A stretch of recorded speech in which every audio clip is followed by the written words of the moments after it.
Seperti inilah suasana kawasan wisata Ciletuh, air terjun Sodong, Kecamatan Cikmas, Kabupaten Sukabumi, Jawa Barat, sepi pengunjung. Air terjun Sodong merupakan bagian Taman Wisata Geopark, merupakan andalan pemerintah Kabupaten Sukabumi. Warung siap saji atau cemilan ringan biasa dipenuhi pembeli liburan Natal dan Tahun Baru. Terlihat sepi hingga bulan ketiga pasca bencana. Hanya segelintir pengunjung lokal membuat tidak ada pemasukan omset pemilik warung. Begitu juga pendapatan jasa parkir turut terdampak, bahkan untuk sebatang rokok dan cemilan tidak terbeli. Sementara wisatawan luar daerah masih enggan berkunjung di Sukabumi disebabkan terdapat sejumlah titik ruas jalan rawan longsor.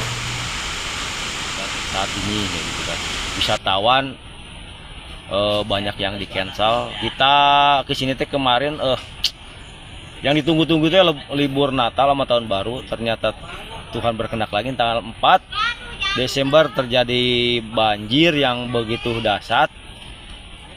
Sampai sekarang masih berasa. Harga dapat berapa?